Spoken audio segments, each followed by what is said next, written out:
ప్రాజెక్టుల పేరుతో పెద్దిరెడ్డి రామచంద్రారెడ్డి ప్రజాధనాన్ని కొల్లగొట్టారని రవాణా శాఖ మంత్రి రాంప్రసాద్ రెడ్డి తీవ్ర ఆగ్రహం వ్యక్తం చేశారు. త్వరలోనే సాక్ష్యాధారాలతో సహా పెద్దిరెడ్డి బాగోతం బయటపడతామని, చేసిన పాపాలకు జైలుకు వెళ్లకుండా తప్పించుకోలేరని మంత్రి హెచ్చరించారు. ఎవరైనా గాని ప్రజల యొక్క సొమ్ము తిన్నవాడైతే బాగుపడ్డు.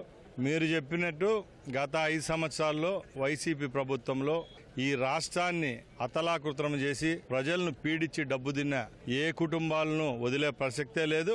మేము ఒకటే చెప్తున్నాం, రాయలసీమ ప్రాంతంలో మైను వైను శాండ్ అలాగే ప్రజల యొక్క ప్రాణాలను బలిగొన్న ఫ్యామిలీ ఏదైనా ఉందంటే అది పెద్దిరెడ్డి రామచంద్రారెడ్డి కుటుంబం. కాబట్టి ధర్మస్థానాలు ఉన్నాయి, వాళ్ళను తప్పకుండా శిక్షించే విధంగా ఈ ప్రభుత్వం చర్యలు తీసుకుంటుంది.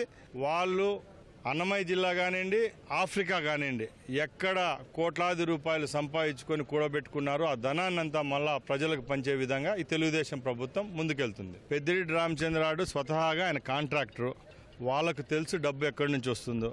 50 కోట్ల రూపాయలు కూడా పనికిరాని ఒక ప్రాజెక్టు మీద 600 కోట్లు ఎస్టిమేట్ చేయించుకొని వాళ్ళకు అనుకూలంగా ఉన్న అధికారులను నియమించుకొని ప్రజాధనం కొల్లగొట్టడం జరిగింది.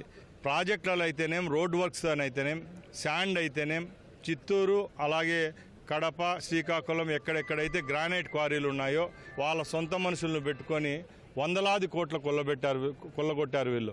ఈరోజు మా దగ్గరికి, ప్రభుత్వం దగ్గరికి వందలాది మందిగా వస్తున్నారు. వాళ్ళు చేసిన అరాచకాలు చెప్పేదానికి. తప్పకుండా మేము న్యాయ మార్గంలోనే ముందుకెళ్తాం.